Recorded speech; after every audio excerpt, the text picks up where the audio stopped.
নমস্কার। প্ল্যাটফর্ম তরফ থেকে দুই অতিথিকে আমরা স্বাগত জানাচ্ছি এবং আমাদের অনুষ্ঠানে উপস্থিত থাকার জন্য কৃতজ্ঞতা জানাচ্ছি।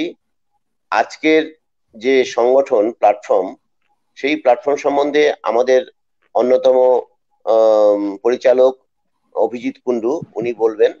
তার আগে আমি দুই ব্যক্তিত্ব এসছেন, বিশেষ করে নাটকেরই, শ্রী অরূপ শঙ্কর মৈত্র ও শ্রী অঞ্জন বিশ্বাস। তাদের একটু করে বলি, কারণ এটা আলোচনা করতে করতেই তাদের বিস্তারিত পরিচয় এসে যাবে, আমি আর সেটা রিপিট করব না।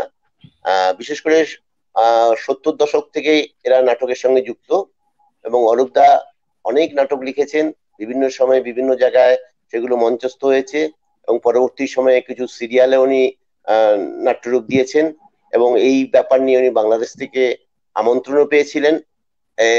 এইটুকু ছাড়াও ওনার ব্যক্তিগত পরিচয় আমরা আলোচনার মধ্যেই পাবো। উনি যে বিশ্বাস করেন যেসব জায়গাগুলো নাটক কেন করা দরকার, সেগুলো আমরা আলোচনাতেই পাবো। এরপরে আসছে অঞ্জন বিশ্বাস। অঞ্জন বিশ্বাস মূলত ওই 70-এর দশক থেকেই নাটকের দলের সঙ্গে যুক্ত। ওর নিজস্ব দল রম্বস, সেই রম্বসে বহু নাটক মঞ্চস্থ করেছেন, যার মধ্যে বিশেষ করে রতন কুমার ঘোষ, অমল রায়, অরূপ শঙ্কর মৈত্র এবং সৌমিত্র চ্যাটার্জিও যুক্ত ছিলেন, যাদের নাটক নিয়ে উনি কাজ করেছেন। ওর আর একটি জায়গা আছে, সেটা হলো বাচনিক সংস্থা, সেটা হলো আবৃত্তি শিক্ষা কেন্দ্র। তারও উনি পরিচালক এবং শিক্ষকও, সেইভাবেই দীর্ঘদিন ধরে চলছে। শুধু বেলঘুরিয়াতে ওনার একটা সেন্টার আছে এবং বারুইপুরেও একটা এরকম কেন্দ্র আছে, দুটো কেন্দ্র, সেখানে এই কাজগুলো করছেন। তাই আমরা বিশিষ্ট দুজনকে পেয়ে খুবই আনন্দিত, কৃতজ্ঞ জানাচ্ছি। আবার আমি অভিজিৎ কুন্ডুকে একটু দিচ্ছি আজকের বিষয় নিয়ে ও বলার পরে অরূপদা এবং অঞ্জন বিশ্বাস দুজনে আলোচনায় যাবেন। মূলত আমরা সহকারী হিসাবে থাকবো, সংযোজনা নামটা আছে, আমরা থাকবো ঠিকই, কিন্তু মূলত দুজনেই কিন্তু আলোচনা করবেন। দুজনকেই নমস্কার জানিয়ে অভিজিৎ কুন্ডুকে দিচ্ছি। ধন্যবাদ বিদ্যুৎ দেবনাথ। বিদ্যুৎ দাকে আমি দাদাই বলি, বিদ্যুৎ দাদাই আমাদের প্ল্যাটফর্মের উনি আহ্বায়ক, আমি যুগ্ম আহ্বায়ক, সঙ্গে আছি আর কি। এখনো পর্যন্ত আমাদের এই যে প্ল্যাটফর্ম, এটা আমরা তৈরি করেছি একটা পারস্পরিক নানান বিষয়ে মতামত আদান প্রদানের জন্য।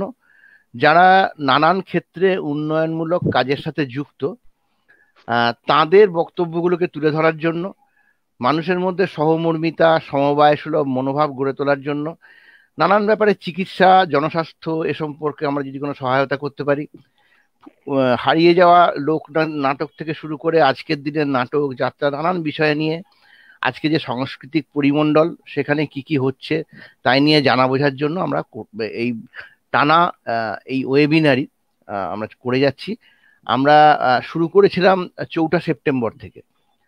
4 সেপ্টেম্বর থেকে শুরু করে আমরা 20 তারিখ পর্যন্ত, অক্টোবর মাসে 20 তারিখ পর্যন্ত মোট 17টা ওয়েবিনার আমরা করেছি। এই 17টা ওয়েবিনার করেছি আমরা প্রায় 16 ঘন্টা ধরে, এবং এখনো পর্যন্ত আমাদের দর্শক যারা দেখেছেন, আমরা একটা কাউন্টিং পেয়েছি, তাতে প্রায় এটা 11 থেকে 12 হাজার মতন, এবং আমাদের কাছে আরো এরকম এসছে যে আপনারা আরো করুন। নানান বিষয়ে আমরা আলোচনা করেছি, যেমন সহমর্মিতা, সমবায় গ্রামোন্নয়ন, পুষ্টি সচেতনতা, কোভিড-19 নিয়ে আমাদের দুটো আলোচনা, উত্তরবঙ্গের সামাজিক গতিশীলতা নিয়ে, শিক্ষানীতি নিয়ে, ই গভর্নেন্স নিয়ে, গ্রামীণ অর্থনীতি নিয়ে, সিভিল সোসাইটি নিয়ে, তৃণমূল স্তরে গণতন্ত্র নিয়ে, এবং আমরা সর্বশেষ যে আলোচনাটা করি সেটি ছিল খুবই গুরুত্বপূর্ণ। সেটা হচ্ছে দীপাবলি হোক দূষণহীন।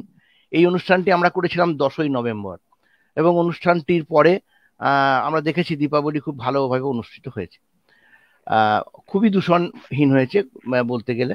যাই হোক, এইটা আমাদের বেশ সাড়া জাগিয়েছিল, এবং আজকে আমাদের যে প্রোগ্রাম তারপরে শুরু করছি আমরা, সেটির বিষয়বস্তু আপনারা জানেন যে লোকনাট্য, তার গতি প্রকৃতি ও সংরক্ষণ। এখন লোকনাট্য বলতে আমরা কিন্তু সব ধরনের লোকনাট্যকেই বলবো। এই বিষয়ে আমি একটু দু একটা কথা বলে মূল যারা আলোচনাটা করবেন তাদের একটু খেই ধরিয়ে দেওয়ার মতন ব্যাপার আর কি, যেরকম নাটকে হয়ে থাকে বা যাত্রাপালায় হয়ে থাকে। আগে এসে একটা গান গায়, বাদ্যযন্ত্র বাজে, তারপর নাটক শুরু হয় বা যাত্রা শুরু হয়। সেরকম ভাবে আমি একটা খেই ধরানোর কাজ করছি, যাতে করে ওনাদের আলোচনাটা নিজেরা করবেন, সুবিধা হবে। আমি এই সম্পর্কে পড়াশোনা করতে গিয়ে আমরা দেখেছি যে স্টিথ থমসন, একজন মার্কিন, যিনি মার্কিনী নাগরিক, মারা গেছেন 1976 সালে। থমসন একটা গবেষণা করেছিলেন যে বিভিন্ন দেশে, এশিয়া, আফ্রিকা, দক্ষিণ আমেরিকা, বিভিন্ন দেশের যে সমস্ত লোক কাহিনী রয়েছে এবং পুরাণ রয়েছে, সেগুলোর একটা মোটিভ রয়েছে, কমন মোটিভ সবগুলোর মধ্যে। এবং সেই মোটিভগুলোকে উনি 6টা ভাগে ভাগ করেছেন, এবং তা সেই 6টা থেকে মোটামুটি ভাবে পৃথিবীর বিভিন্ন দেশের ট্র্যাডিশন, অর্থাৎ যে সমস্ত অতীত ইতিহাস থেকে বিভিন্ন সামাজিক বিশ্বাস গড়ে উঠেছে, আচার আচরণ গড়ে উঠেছে, জীবনযাপনের প্রণালী গড়ে উঠেছে, এবং তা থেকে নিজের মনের আনন্দ খুঁজে নেওয়ার জন্য বিনোদনের জায়গাটা গড়ে উঠেছে। এবং এই বিনোদনের জায়গাটা একটা খুব বড় জায়গা নিয়েছে।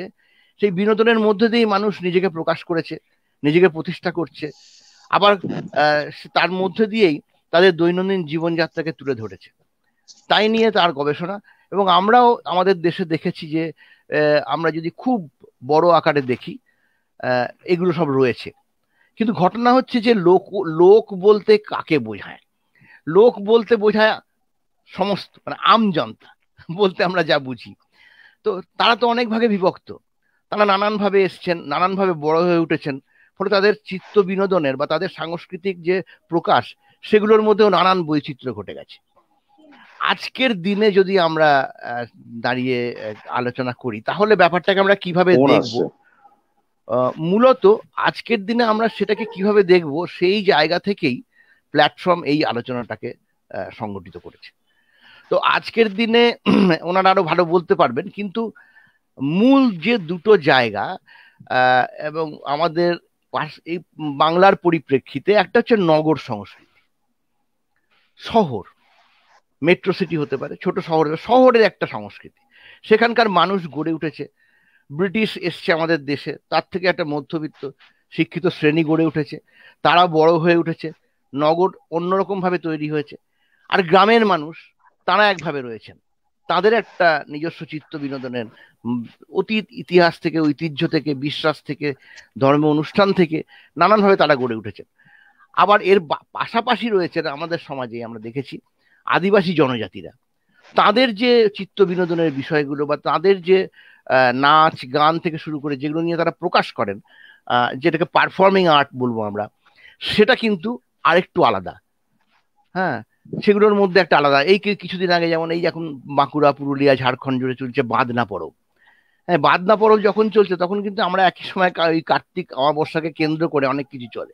কার্তিক অমাবস্যাকে কেন্দ্র করে কালী পুজো, দেওয়ালি, তার একটা অনুষ্ঠান, তার নাটক ইত্যাদি ইত্যাদি নানা রকম ব্যাপার স্যাপার।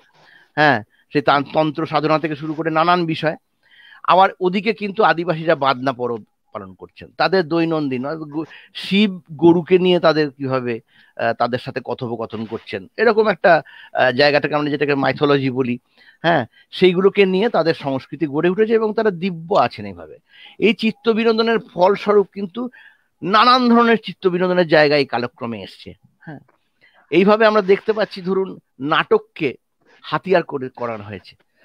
যখন আমাকে কেউ আক্রমণ করছে, তখন তার বিরুদ্ধাচরণ আমি কিভাবে করব, সেটা যেমন আমরা আদিবাসীদের জনজাতিদের মধ্যে যে হুদুর দুর্গা, তারা একদিকে আমরা দুর্গা পূজা করছি, তারা কিন্তু হুদুর দুর্গা করছেন। হুদুর দুর্গা আসলে তারা খুঁজে বেড়াচ্ছেন, তার মধ্যে দিয়ে তারা আর্যরা অনার্যদের উপরে যে অত্যাচার করেছিল, তাদের যে প্রতিবাদ, তা সেটা আজকের দিনে ওইভাবে আর তার বাস্তব অস্তিত্ব নেই, হাজার হাজার বছর আগের ঘটনা। কিন্তু তারা সেই ঘটনাটাকে মনে রেখে তারা একটা সাংস্কৃতিক রূপ দিয়েছেন এবং এখনো তারা সেই জায়গাটা করে চলেছেন। ছেলেরা শাড়ি পরে, মেয়েদের পোশাক পরে তাদের যে রাজা তাকে খুঁজে বেড়াচ্ছেন, যার নাম দুর্গা। ওই একই সময় আমরা আবার এখানে দুর্গা পূজা করছি বাঙালিরা। এরকম বিচিত্র সংস্কৃতির সমন্বয়ের মধ্যে দিয়ে আজকের সমাজে আমরা এগিয়ে চলেছি। ঠিক একইভাবে আমরা যদি দেখি যে একটা সময় যে সমস্ত নাটক আমাদের কলকাতা শহরকে কেন্দ্র করে গড়ে উঠেছে, সেগুলো আজকে পশ্চিমবাংলার দিকে যদি তাকান, গোটা দেশের দিকেও যদি তাকান, তাহলে আমরা দেখব নগর সভ্যতায় থাকেন এই সংখ্যাটা সরকারিভাবে যতই 27, 28, 30 হোক, সংখ্যাটা কিন্তু প্রায় 40% মানুষ নগরবাসী। তো নগরবাসীরা কি সংস্কৃতি প্র্যাকটিস করবেন? এমনকি নগরবাসীতে যদি আদিবাসী মানুষটি থাকেন, তার নাটকটা কি হবে? তার নাটকটা কি হুজুর দুর্গার মতনই হবে? বা আমরা কি এখানে টুসু গাইবো, আমরা কি এখানে ভাদু গাইবো, বা মনসা পুজো থেকে শুরু করে বিচিত্র যে সমস্ত গানের একটা বিরাট হিস্ট্রি রয়েছে, মানে সে বলে শেষ করা যাবে না। মানে বাংলায় যে এত রকমের বৈচিত্র্য, সেটা অন্য কোনো জায়গাতে এতটুকু এলাকার মধ্যে পাওয়া যায় না। সেটা একটা খুব অসাধারণ বিষয়। প্রশ্ন হচ্ছে তারা কি অনুষ্ঠান করবে, তারা কি নিয়ে যাবে? যখন প্রতিবাদী আন্দোলন গোটা পশ্চিমবাংলা জুড়ে 50, 60, 70 দশক জুড়ে চলছে, সেই সময় আমরা দেখেছি তার মতন করে নাটক তৈরি হয়েছে। সেটা কোথাও নাটক হয়েছে, কোথাও যাত্রা হয়েছে, কোথাও গান হয়েছে। এইভাবে মানুষ তার প্রতিবাদকে একটা কাঠামোর মধ্যে ধরে রাখতে চেয়েছে। তো আজকে বা এই বিষয়গুলো নিয়ে, অর্থাৎ নানান রকম নাটক, অর্থাৎ এটাকেও তো আমরা লোক নাটকই বলবো নাকি বলবো না? লোক নাটক কেবলমাত্র নির্ভর করবে যে যেটা আদিবাসীরা করছেন বা যেটা গ্রামের মানুষ করছেন, যেটা অতীত ঐতিহ্যকে বহন করছেন, সেটাই শুধু লোক নাটক। আর নগরের সংস্কৃতির লোকরা কি সেটা কি লোক নাটক নয়? নগরের লোকেরা কি হঠাৎ করে উড়ে এসে জুড়ে পড়েছেন? তারা এলেন কোত্থেকে? তারা তো এই সমাজ থেকেই জন্ম নিয়েছেন। তাদের উপরেও অত্যাচার হয়েছে, তাদের উপরেও নানান রকম অনাচার হয়েছে, তারা দেশভাগের শিকার হয়েছেন, তারা নানান রকম খাদ্য আন্দোলনে তারা সামিল হয়েছেন, তারাও তাদের প্রতিবাদকে ব্যক্ত করেছেন। বা অন্যদের তেভাগা আন্দোলনকে নিয়ে সলিল চৌধুরী গান লিখেছেন চন্দনপিড়ির অহল্যামাকে নিয়ে। সলিল চৌধুরী তো সিলেটের লোক, তিনি হঠাৎ কাকদ্বীপের অহল্যামা চন্দনপিড়িকে নিয়ে যে গান লিখলেন, সেটাকে কি আমরা লোকগান বলবো না? অবশ্যই বলবো। নাকি বলবো না? আপনাদের কাছ থেকে আমরা এরকম অনেক কিছু শুনতে চাই এবং জানতে চাই। আজকের আলোচনায় অরূপ দা শুরু করুক, অরূপ শঙ্কর মৈত্র, যিনি অসাধারণ নাট্য ব্যক্তিত্ব, প্রচুর নাটক লিখেছেন। আর অঞ্জন দা তো আছেনই, যিনি রেগুলার নিয়মিত চর্চার মধ্যে আছেন। আমি তো আর নিয়মিত চর্চার মধ্যে নেই। হ্যাঁ, তবে আমার মনে হয় যারা শুনছেন তারা এখন অনেকেই এসে গেছেন। তো আজকে অনুষ্ঠানের শেষে আমরা একটা কুইজের প্রশ্ন আমি তৈরি করে রেখেছি, অর্থাৎ একটা নাটকের খুব ছোট্ট একটা অংশ, 1 মিনিট 1.5 মিনিট শোনানো হবে। যারা পুরো অনুষ্ঠানটা দেখছেন তারা জানতে পারবেন, অনুষ্ঠানের শেষে সেটা শোনানো হবে আপনাদের এখানে। শুনে আপনারা কমেন্ট বক্সে, যারা দেখছেন ফেসবুক লাইভ পেজে বা অন্য কোথাও, লিখতে হবে নাটকের নাম, নাটকটি কোন লেখক সেটি লিখেছেন, এবং অভিনেতার নাম। একজনই অভিনেতা আছেন সেখানে, মূল অভিনেতা, তার নাম। 1 মিনিট 1.5 মিনিট শুনে সেটা অনুষ্ঠানের শেষে। আমি অরূপ দাকে, শ্রী অরূপ শঙ্কর মৈত্রকে বলছি, আপনি শুরু করুন স্যার। অরূপ দা। হ্যাঁ, আমার কথা শোনা যাচ্ছে তো? হ্যাঁ, পরিষ্কার শোনা। আচ্ছা, যেটা প্রথমে সমস্যা হলো সেটা হচ্ছে যে ওই অসাধারণ ব্যক্তিত্বের অসাধারণটা বাদ, ওটা নেই। আমি খুব সাধারণ মানুষ। যেটা সমস্যা সেটা হচ্ছে যে অভিজিৎ যা বললেন তার মধ্যে প্রচুর দিক রয়েছে, বাংলা সংস্কৃতির বা বাংলা কৃষ্টির বা বাংলার লোকাচারের অজস্র দিক ও ছুঁয়ে গেছে এবং ঠিক করেছে। একটা ব্যাপার হচ্ছে, যদি আমি বাংলা শব্দটাকে এই অর্থে ধরি যে যারা বাংলা ভাষায় কথা বলে তাদেরকে বাঙালি এবং বাংলা বলা হচ্ছে, তাহলে তাদের সঙ্গে এই যে আদিবাসী সাঁওতালিদের সঙ্গে বা ওদের সঙ্গে একটা তফাৎ আছে। তফাৎটা কোথায়?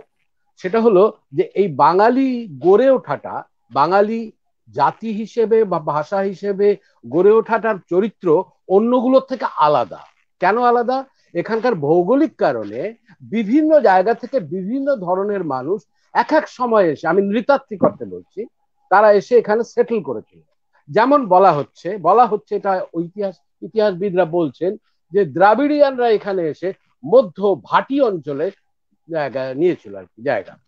আবার আদিবাসী যাদেরকে আমরা বলছি, যারা প্রোটো অস্ট্রালয়েড, তারা পশ্চিম দিকে আছে। যারা প্রোটো মঙ্গলয়েড, তারা আছে একেবারে পূর্ব দিকে। এই বিভিন্ন মানুষ, এবং ধরা যাক বিহারের অঞ্চলগুলোতে এক ধরনের মিক্সিং আছে। ফলে বাংলা সংস্কৃতির যে বৈচিত্র্য, সেটা অন্য যে কোনো ভাষার সংস্কৃতির বৈচিত্র্য থেকে একটু আলাদা। এখানে প্রত্যেকটাকে ধরে ধরে ব্যাপারটা করা খুব ডিফিকাল্ট। আমার মনে হয় যখন প্ল্যাটফর্ম এই ধরনের কাজ করছেন, তাহলে অন্য আর একদিন অন্য কোনো বিষয় নিয়ে, যেমন এবং আলাদা আলাদা, এবং এগুলো চিহ্নিত করতে হবে একদম আলাদা আলাদা ভাবে, সেইগুলো নিয়ে আলাদা করে আবার আলাদা একটা অনুষ্ঠান হতে পারে। এটা বিস্তৃত বিষয় হয়ে গেছে। হ্যাঁ, বিস্তৃত বিষয় হয়ে যাচ্ছে। মান্না দে একটা কথা বলেছিলেন, উনি বলেছিলেন আমি সারা ভারতের সমস্ত ভাষায় প্রায় সমস্ত ভাষায় গান গেয়েছি, কিন্তু বাংলার গানের যে বিপুল বৈচিত্র্য, মানে লোকগানের লোকসুরের যে বিপুল বৈচিত্র্য আমি আর কোথাও পাইনি। তার কারণটা এই নয় যে বাংলা খুব একটা অসাধারণ কিছু, এর কারণটা ঐতিহাসিক ভাবে বাংলা এক জায়গা থেকে তৈরি হয়ে আজকের বাংলাটা তৈরি হয়নি, অনেকগুলো জায়গা থেকে অনেক ধরনের জনগোষ্ঠী এসে তারা আশেপাশে মিশ্রিত হতে হতে হতে হতে বাংলাটা তৈরি। একটা সময় আমরা শুধু গৌড়ের কথা জানতাম, তখন কিন্তু গৌড় বঙ্গ বলা হতো না, রাঢ়ের কথা জানতাম, আজকে কিন্তু আমরা পুরোটা মিলিয়ে বাংলা বলি। আমার মনে হয় আমি কনসেন্ট্রেট করি, যেটা অঞ্জন এ ব্যাপারে অনেক বেশি এক্সপার্ট, ওই বলবে লোকনাট্য। আমি খুব সাধারণ, আমি বরং শুনবো আজকে অরূপ শঙ্করের কথা। এটা বলে লাভ নেই। যাই হোক, যেটা বলেছেন যে লোকনাট্য, এই লোকনাট্য শব্দটা নিয়ে একটা খুব মজার ব্যাপার আছে। আমি এটা বলি, ঘটনাটা বলি, তাহলে একটু শোনার অসুবিধা হচ্ছে না অরূপের কথা? আমার কথা শোনা যাচ্ছে? সবাই শুনতে পাচ্ছে? হ্যালো হ্যালো, হ্যাঁ শোনা যাচ্ছে। এবার যেটা ইন্টারেস্টিং, আমি একটা তথ্য দিই। আমি একটা মিউজিকের মতন কি পাচ্ছি, কিসের জন্য হচ্ছে আমি জানি না। না, আপনার সমস্যা হচ্ছে আপনার মানে ডিভাইসের জন্য, এমনি লোকে শুনতে পাচ্ছে, বাইরে শোনা যাচ্ছে, ঠিক আছে। যেটা একটা মজার ব্যাপার, যে বাংলাদেশ মানে ওপার বাংলা, যেটা ওপার বাংলায় এক সময়, আমি বলছি বেশি দিন আগে না, 300টা যাত্রা দল ছিল, 300টা যাত্রা দল ছিল যারা রেজিস্টার্ড যাত্রা দল, এবং আজকে সেটা নেমে এসেছে 100টা যাত্রা দল। কারণটা কি? বাংলাদেশের যাত্রা দলের একটা কমিটি আছে, বা তাদের সব জায়গাতেই থাকে, তাদের একটা ইউনিয়ন গোছের আছে, বোধহয় মৃদুল কান্তি দে বা মৃণাল কান্তি দে এরকম কেউ একজন ওদের কর্মকর্তা, তিনি বলছেন যে এখানকার অ্যাডমিনিস্ট্রেশন এত বেশি যাত্রা শুনলেই তারা অনুমতি দেবে না। যাত্রা শুনলেই তাদের মনে হয়, যেমন আমরা শুনে এসেছি, যাত্রা শোনে ফাত্রা লোকে, এই যে ফাত্রাদের কারবার, এটার জন্য তারা কোন রকম অনুমতি দিচ্ছে না। অসুবিধা হচ্ছে কিছু? একদম ঠিক আছে, তারা কোন রকম ভাবে অনুমতি দিচ্ছে না, তার ফলে যাত্রা দলের সংখ্যা কমতে কমতে 100তে এসে পৌঁছেছে। কিন্তু তারা নাটকের ব্যাপারে এইরকম নয়, নাটকের ব্যাপারে তারা খুব উৎসাহী। তার ফলে যাত্রা দলগুলো তাদের নাম বদলে ফেলছে, তারা নাম দিচ্ছে, যেমন অমুক অপেরা, তার নাম লোকনাট্য বা শুধু নাট্য, মঞ্জুশ্রীর নাট্য, অপেরা বাদ দিয়ে দল। কেন করছে? যাতে অনুমতিটা পাওয়া যায়। যাত্রা শুনলেই অনুমতি দিচ্ছে না, তাহলে যাত্রা শুনলে যেহেতু অনুমতি দিচ্ছে না, তাহলে আমরা ওটাকে নাট্য করি। নাট্য শব্দটা থাকলে তারা মনে করছে এটা ঠিক আছে, তাহলে এটাকে দেওয়া যেতে পারে। এটা আমি বললাম এই কারণেই যে আমাদের মধ্যে, সাধারণ মানুষের মধ্যে যে নাটক নিয়ে কথা হচ্ছে বলে আমি বলছি, পালাগান সম্পর্কে যে একটা বিতৃষ্ণা আছে, সেই বিতৃষ্ণাটা কিন্তু আজও রয়েছে। এটা কিন্তু ঠিক নগর এবং গ্রামীণ ব্যাপার নয়। কলকাতা শহরে আমি খোঁজ নিয়ে জেনেছি যে খুব কম লোক জানে এখানে কতগুলো যাত্রা উৎসব হয় শুধু কলকাতা শহরে। এমমনকি বোসপুকুর অঞ্চলে সেখানকার বন্ধুদের কাছেও জিজ্ঞেস করে দেখেছি, তারা জানেই না যে সেখানে একটা যাত্রা উৎসব হয়।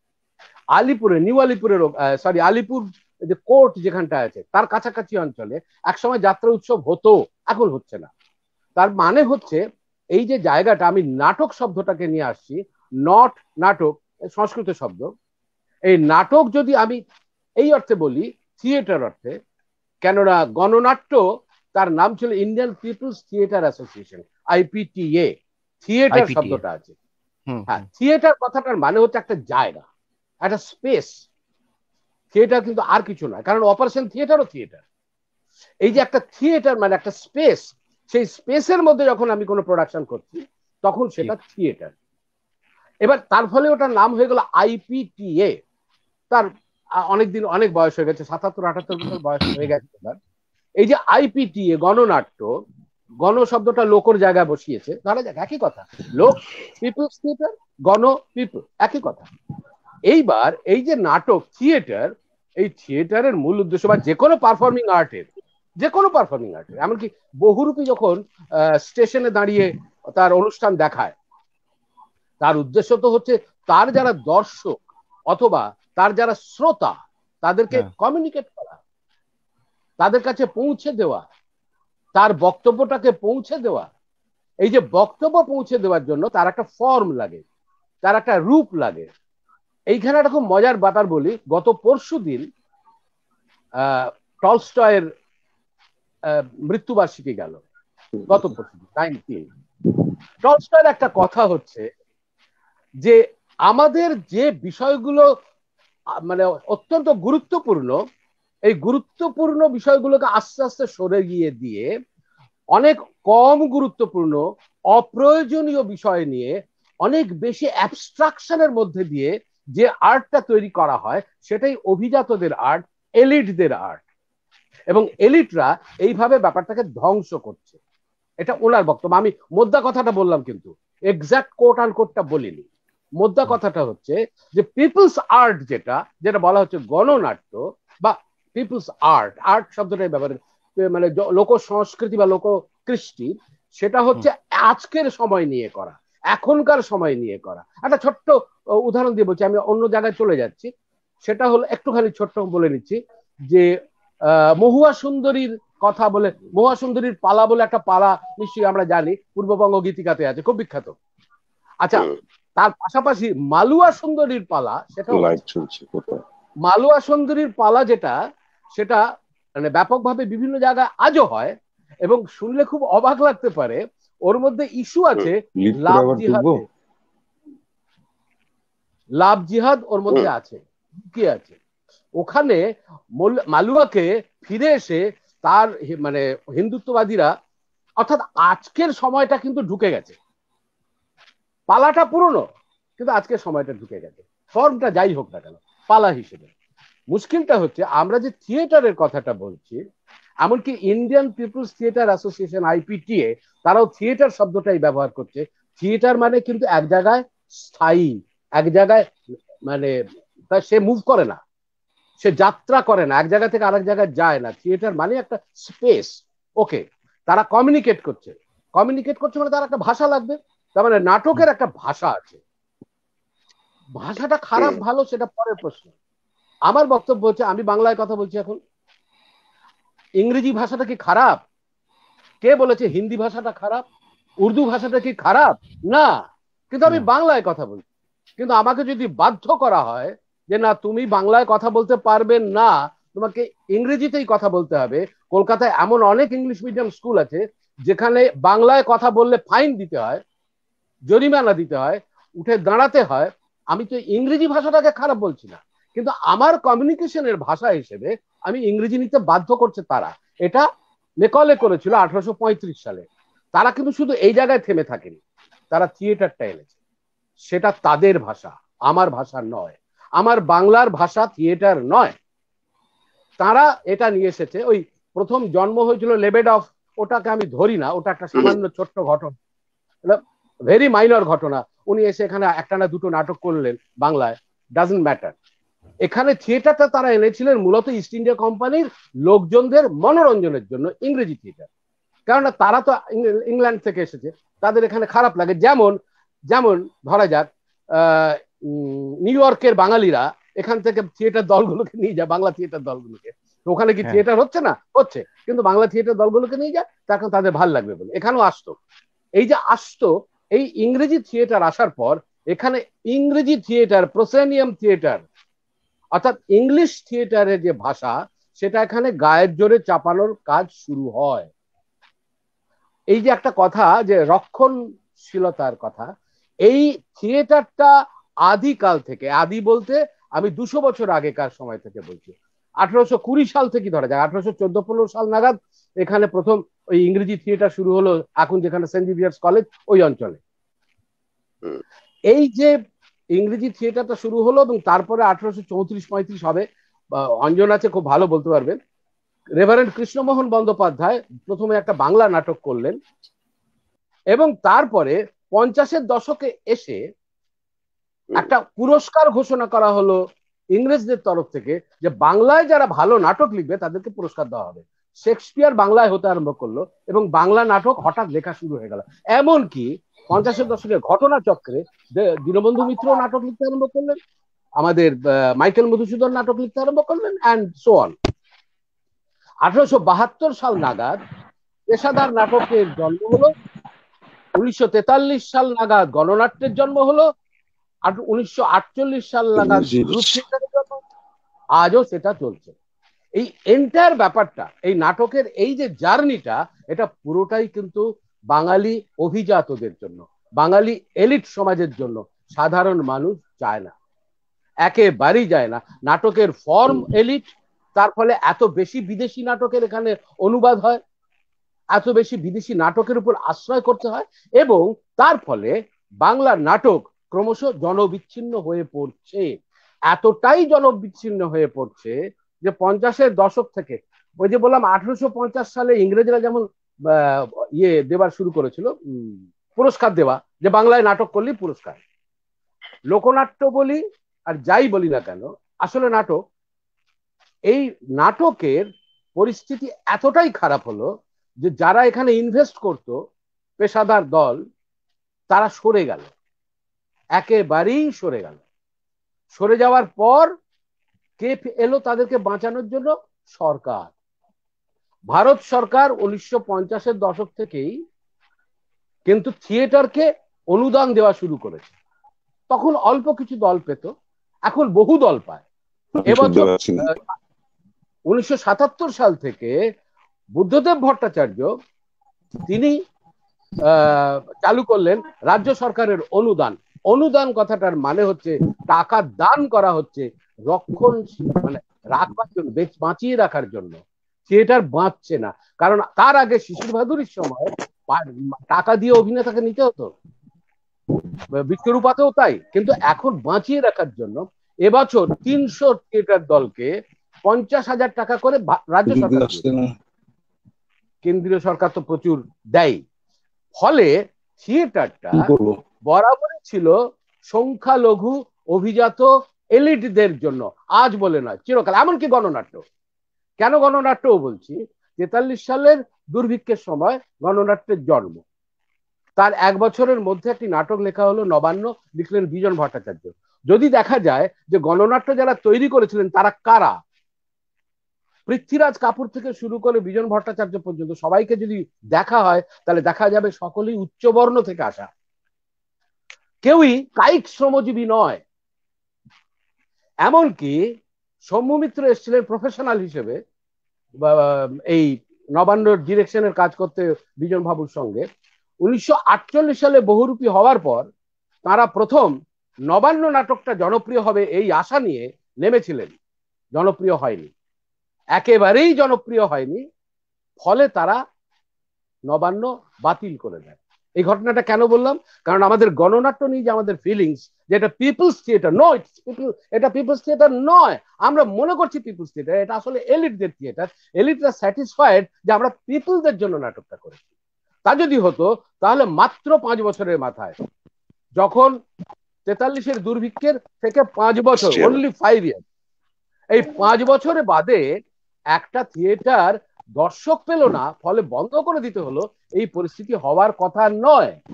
আজ ঠিক এইটার পরে আমি শেষ করব এই পেজটা দিয়ে, যেটা যে এলিটদের, এটা বোঝানোর জন্য। মনে থাকতে পারে এই যে ঘটনাটা বললাম, 1989 কি 90 সাল, আমার ঠিক এক্স্যাক্টলি ডেট মানে সালটা মনে পড়ছে না, সফদর হাসমি খুন হয়েছিলেন গণনাট্য 1 জানুয়ারি। আচ্ছা, 89 1 জানুয়ারি। ওই সময় উনি খুন হয়েছিলেন। তিনি হাল্লা বল বলে একটি নাটক করতে গেছিলেন। তার দলের নাম ছিল জনম জন নাটক মঞ্চ, নাকি জননাট্য মঞ্চ। এই জনম হাল্লা বল বলে একটি নাটক করতে গিয়ে তিনি খুন হন। তার সঙ্গে কিন্তু আর একজনও খুন হয়েছিল ওই থিয়েটার দলের। আমাদের তার নামটা মনে থাকে না, কারণ তিনি একজন লেবার, তিনি শ্রমিক। আর ইনি অবশ্যই খুব উন্নত ব্যাকগ্রাউন্ড নিয়ে এসেছেন আর কি।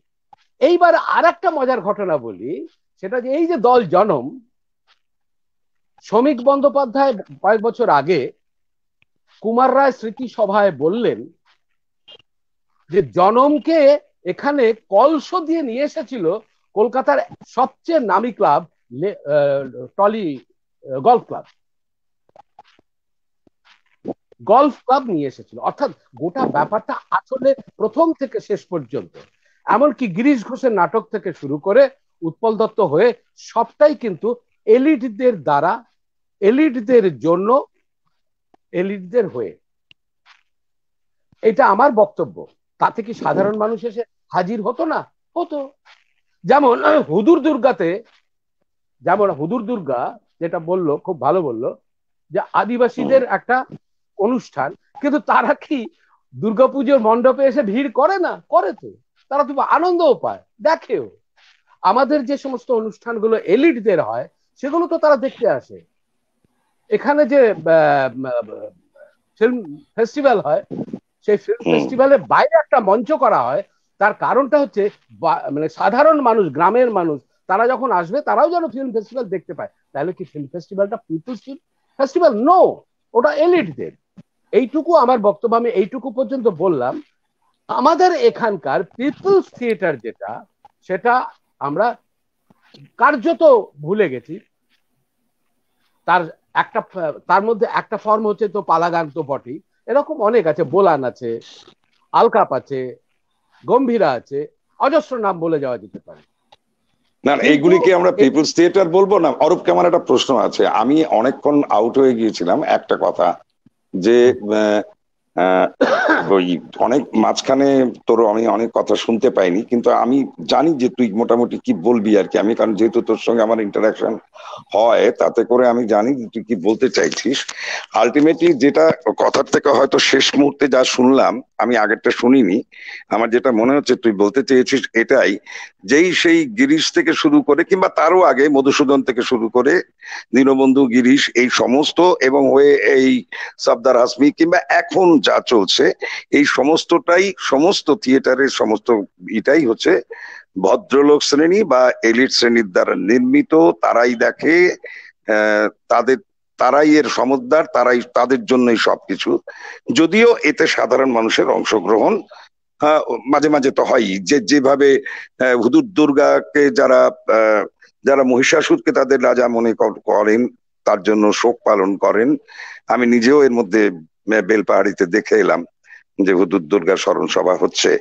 বেলপাহাড়ি যেতে একটা ভাঙা বাঁধ বলে একটা জায়গায় হচ্ছিল, আমি নিজে দেখলাম, আমি কিছুক্ষণ ছিলামও সেখানে। যাই হোক, সেটা আমার বক্তব্যটা যেটা আমি তোর কাছে জানতে চাইছি অরূপের কাছে, যে অরূপ, এই যে এই ভদ্রলোক এর মধ্যে তাহলে এই যেটা মানে ফোক থিয়েটার, মানে এই যে গম্ভীরার কথা আসছে, বোলানের কথা আসছে, আলকাপের কথা আসছে, এগুলিকে কি পিপলস থিয়েটার আখ্যা দেবো? টার্মিনোলজির ক্ষেত্রে আমি জিজ্ঞেস করছি। মানে এটা যদি ভদ্রলোক শ্রেণী, ইলিট শ্রেণীর বাইরের দ্বারা নির্মিত হয়, তাই কি পিপলস থিয়েটার, নাকি পিপলস থিয়েটারের অন্য কোনো ব্যাখ্যা আছে? এটা আমার জিজ্ঞাসা। প্রথম কথা হচ্ছে, এখানে আমি থিয়েটার শব্দটাই ব্যবহার করব না এগুলোর ক্ষেত্রে, কারণ থিয়েটার শব্দটা হচ্ছে একটা স্থায়ী জায়গা। থিয়েটার মানেই তাই। আর এগুলো কোনোটাই স্থায়ী নয়, এগুলো সবসময় মুভমেন্টে আছে। মুভমেন্ট মানে ফিজিক্যালি মুভমেন্ট করছে, এক জায়গা থেকে আরেক জায়গায় যাচ্ছে। আলকাপ কেবলমাত্র মুর্শিদাবাদের ওই মঞ্চটাতেই হয়, এটা হয় না। থিয়েটারটা যেমন একাডেমিতে হয় কিংবা তপন থিয়েটারে হয়, কিন্তু আলকাপ যে কোনো জায়গায় হতে পারে, যে কোনো জায়গায়, এমনকি সল্টলেকের মাটিতেও হতে পারে, যে কোনো জায়গায় এরা মুভ করে। থিয়েটার তো সেই অর্থে যেটাকে থিয়েটার বলা হচ্ছে সেটা তো বাইরেও হয়। আমরা তো তপন থিয়েটার একাডেমি থিয়েটারের মধ্যেই সীমাবদ্ধ থাকতে পারি না, কিংবা সেখানে কমই করার সুযোগ পাই, কমই করতে পারি। আমাদের তো মানে আমাদের মতন দলগুলির তো জায়গাগুলি আরো বাইরে, অন্যান্য জায়গায়, অন্যান্য বাধা মঞ্চ, অস্থায়ী মঞ্চ, অনেক সময় মঞ্চ থাকে না, মঞ্চের বাইরেও। হ্যাঁ, এখন মঞ্চ, অস্থায়ী মঞ্চ, এই ব্যাপারটাই খুব গুরুত্বপূর্ণ। মঞ্চ আমার একটা লাগছে, আমি বলছি যাত্রা মঞ্চ ছাড়াও হয়, আমি সেটা একটু জুড়ে দিয়েছিলাম, মঞ্চ ছাড়াও হয়। আচ্ছা, আমি একটা প্রশ্ন করছি অরূপদা, অঞ্জনদা, আপনাদের একটা প্রশ্ন। ধরুন আমরা যদি এভাবে দেখি, ধরুন মঞ্চ, হ্যাঁ, যেটাকে আমরা প্রসেনিয়াম থিয়েটার বলি, মঞ্চে অনুষ্ঠিত হচ্ছে আর মঞ্চের বাইরে অনুষ্ঠিত হচ্ছে। মঞ্চ তো যাত্রার জন্য মঞ্চ লাগে, সেই মঞ্চটা সাময়িকভাবে তৈরি করা হয়, আবার সেটা উঠে যায়। আমাদের গ্রামে, আমি বর্ধমান জেলার জন্মেছি, বড় হয়ে উঠেছি গ্রামেই। হ্যাঁ, সেখানে আমাদের গ্রামে খুবই যাত্রা হতো। আমার বাবা ছিলেন খুবই ভালো যাত্রা শিল্পী, এবং আমার বাবার এক বন্ধু ছিলেন, তার নাম শ্রী শম্ভু বাগ, নিশ্চয়ই নাম জানেন, অনেক যাত্রা লিখেছিলেন। তো খুবই বিখ্যাত। তারপরে শান্তিগোপাল, তিনিও এসেছেন ওই সময়, লেনিন, হ্যাঁ, কার্ল মার্কস, মাও সেতুং, আমরা দেখেছি তার অভিনয়। তো এই যে যাত্রা মানে মঞ্চ সাময়িকভাবে তৈরি করা হচ্ছে, আবার উঠে যাচ্ছে। বর্ধমান শহরে হচ্ছে, বিভিন্ন গ্রামাঞ্চলে হচ্ছে, গঞ্জে হচ্ছে, বা তারও আগে, মানে এই ধরনের যাত্রারও আগে এই মঞ্চ করে এই যে পরিবেশন করা, এটা তো এক ধরনের একটা ব্যাপার। আর আপনি যেটা বলছেন হুদুর দুর্গা, যেমন ধরুন দাসাইও তাই। অর্থাৎ ওরা কিন্তু প্রত্যেকটা গ্রামে যাচ্ছে দলে মিলে, বাদ্যযন্ত্র, নৃত্য, অভিনয় সহ, পোশাক আশাক সহই তারা মুভ করছে, একটা বিশাল মুভমেন্ট বিভিন্ন। এবং যারা কিন্তু, মানে আমি যেটা বলতে চাইছি, ধরুন যে অভিনয় করছে, যারা অভিনেতা অভিনেত্রী, তারাই কিন্তু দর্শক, তারাই লেখক, তারাই পারফর্ম করছেন, তারাই দেখছেন, গ্রামের লোকেরাই তো করছে। এবং তারা ঘর থেকে লোককে ডেকে ডেকে টেনে নিয়ে চলে আসছে সেই নাচে, এবং তারপরে নাচটা করছেন, যেটা আবার অন্য অনেকের থেকে একটু আলাদা। ধরুন এই যে গাজন উৎসবকে নিয়ে একটা, জানেন আপনি, বিভিন্ন রকম স্কুল আছে। হ্যাঁ, তার মধ্যে একটা হচ্ছে মাথার খুলি নিয়ে যারা নাচ করে। আমার যে দিকের বাড়ি ছিল গ্রামে বর্ধমানে, আমাদের ওখানটা খুব বিখ্যাত এইসব কারণের জন্য। সেই মরার খুলি নিয়ে আর কি, ধর ধর ধর মরার মাথা কত দূর দূর যায় বলে, সেই গাজনের যে সন্ন্যাসী, তাদের অনেক একটা সন্ন্যাসীদের সমাবেশ, এবং সেটা দেখতে লোকেরা যেত, এবং তার উপর অনেক গবেষণাও হয়েছে। এরকম বিচিত্র, মানে কেননা আপনারা যে আলোচনাটা করলেন, আমি একটু মানে আমি জাস্ট ইন্টারফেয়ার করছি এইরকম, এই কারণের জন্য যে একটা হচ্ছে আমাদের দেশের যারা খেটে খাওয়া, মানে যারা কামার, কুমোর, তাঁতি, মানে চাষি, হ্যাঁ, যে ধান কেটে নিয়ে আসছে সেই সময়, শঙ্করের ভাষায় হচ্ছে তারা হচ্ছে ছোট লোক শ্রেণী, যাদের আমরা ছোট লোক মনে করি, যারা একদমই তাই যাদের শ্রম দিয়ে, যাদের একেবারে শারীরিক শ্রম দিয়ে বস্তু মূল্য তৈরি হচ্ছে, যাই দিয়ে আমরা থেকেও খাবার তৈরি করি না, আমরা খাবার খাই।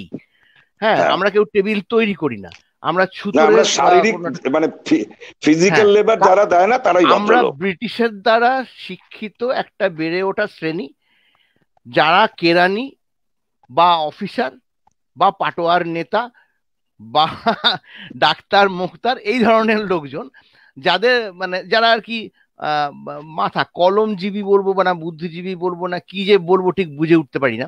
তো যাই হোক না কেন, আমিও সেই শ্রেণীর মধ্যেই রয়েছি। তো এই সংখ্যাটা তো ক্রমশ বেড়ে চলেছে, এটাও একটা সংখ্যা, যাদের ছাড়া এই পুরো প্রশাসন, এই রাষ্ট্র চলবে না। এই রাষ্ট্র তো একটা ওই সেই আগের সমাজের রাষ্ট্র নয়। সুতরাং একে এন্টারটেইন করতে হবে, এর নিজস্ব শিল্প গড়ে তুলতে হবে। তার জন্য তার লেখক চাই, নাট্যকার চাই, নাটক চাই। সেটা গিরিশ ঘোষও হতে পারেন, এই কথা বললে অনেকে রেগে যেতে পারেন, মারতেও আসতে পারেন, কিন্তু ঘটনা হচ্ছে গিরিশ ঘোষ কাদের জন্য লিখবেন? গিরিশ ঘোষের নাটক যারা হুদুর দুর্গায় পার্টিসিপেট করছে এবং তারাই দর্শক, তারাই পারফর্ম করছে, তাদের জন্য? কখনো না, জীবনে কখনো ছিল না। আপনারা ঠিকই বলেছেন। প্রশ্নটা সেখানে না, প্রশ্নটা হচ্ছে তার মানে কি এগুলোকে আমরা দূর দূর করে সরিয়ে দেবো? তাও তো ধরুন দুঃস্বপ্নের নগরীকে তো আমি ছেড়ে সরিয়ে দিতে পারছি না।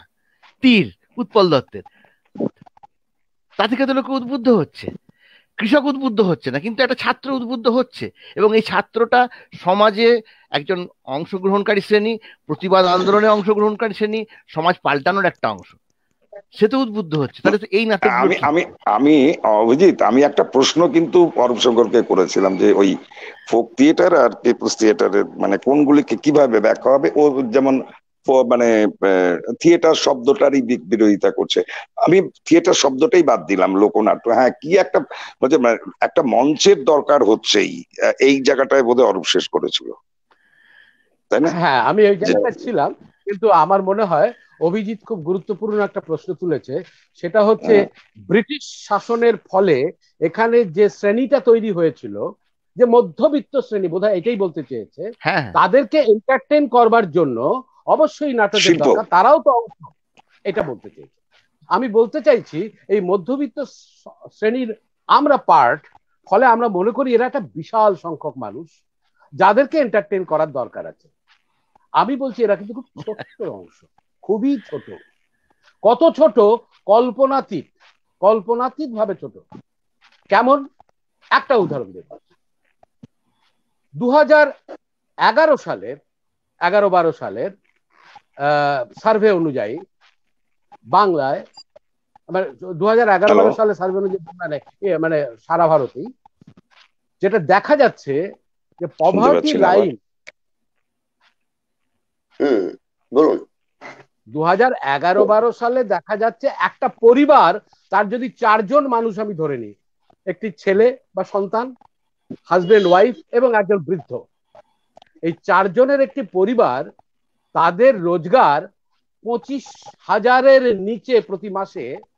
এদের সংখ্যা হচ্ছে 95%। 95% মানুষ, যে পরিবারের কথা বলছি, মানুষের কথা বলছি না, ইন্ডিভিজুয়াল, পার হেড নয়, পার ক্যাপিটা নয়, পার ফ্যামিলি। 2011-12 সালে, এর মধ্যে নিশ্চয়ই সেটা বেড়ে গেছে, তার কারণ হচ্ছে যে কনজিউমার প্রাইস ইন্ডেক্সও তো সেই অর্থে বেড়েছে। কিন্তু 2011-12 সালে 25,000 টাকার নিচে একটা পরিবারের, 25,000 টাকার নিচে রোজগার, এইটা হচ্ছে 95%। আর একটা বলি, 2007 সালে ওয়েস্ট বেঙ্গলে, বাংলায়, এই ওয়েস্ট বেঙ্গলের কথা বলছি, বাংলাদেশ নয়, ওয়েস্ট বেঙ্গলে মোট 22 লক্ষ বাচ্চা ক্লাস 1-এ ভর্তি হয়েছিল। 2007 সালে 22 লক্ষ বাচ্চা ক্লাস 1-এ ভর্তি হয়েছিল। এটা আমরা ধরে নিতেই পারি তারা সব পরীক্ষা দেবে 10 ক্লাস পরে। হচ্ছে 2017 সালে যদি কোনো বছরে কেউ ফেল করে, তাহলে আগের বছরের কেউ একজন ফেল করেছে, ফলে ওটা ইকুইভ্যালেন্ট হয়ে যায়। 2017 সালে দেখা গেল যে মাধ্যমিক দিয়েছে 11.5 লাখ, মাধ্যমিক দিয়েছে 11.5 লাখ, বাকিরা ড্রপ আউট। আর আইসিএসই পরীক্ষা দিয়েছে মাত্র 30,000।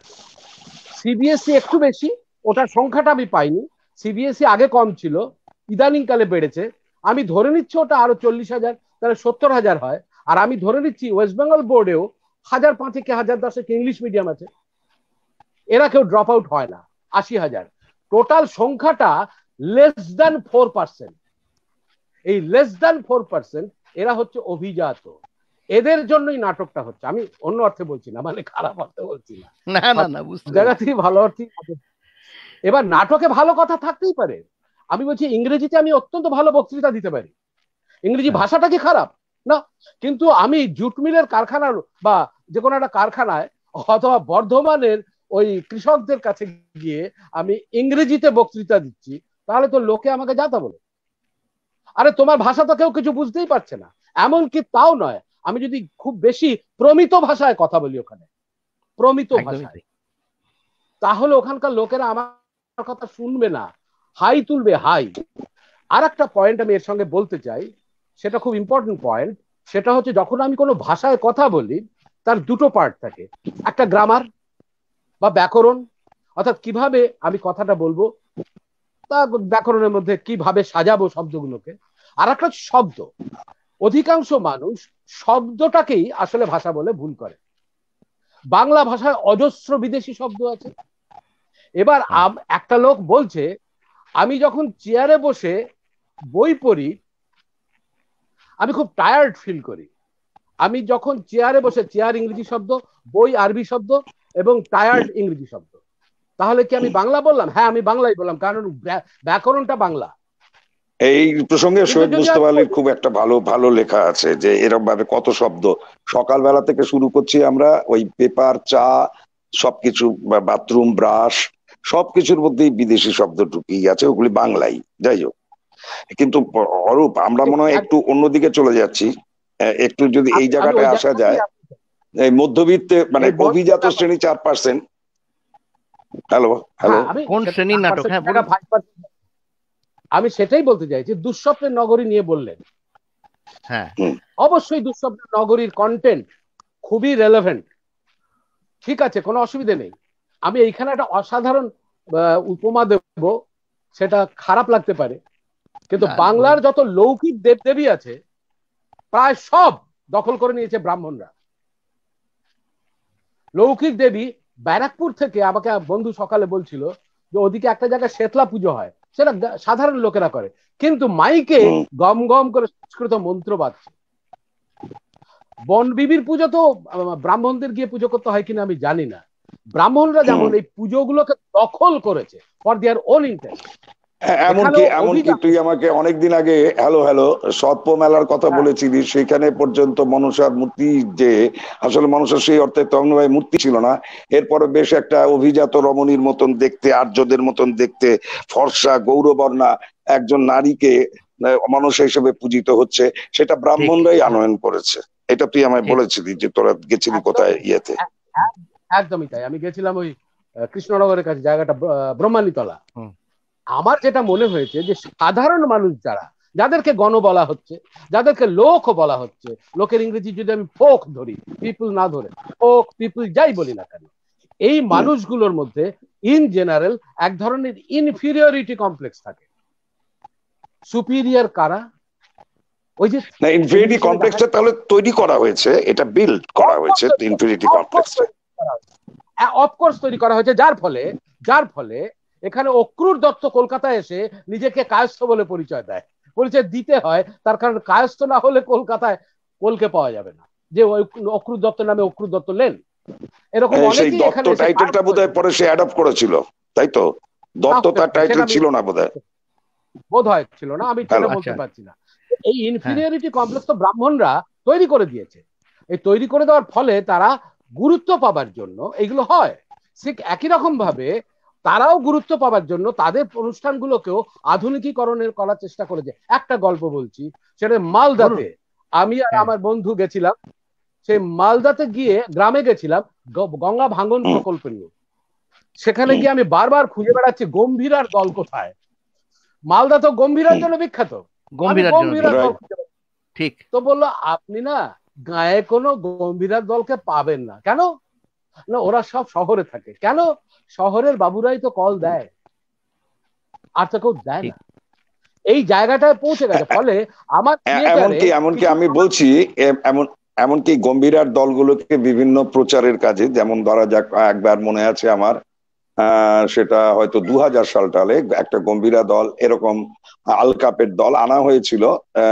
গম্ভীরা দলকে মাদ্রাজ থেকে প্রশান্তদের যে দলটা, সেই দলটাকে আনা হয়েছিল education for all children, DPP বলে একটা প্রজেক্ট ছিল পশ্চিমবঙ্গ সরকারের, যেটা বোধহয় ইউনিসেফের সাহায্য হতো।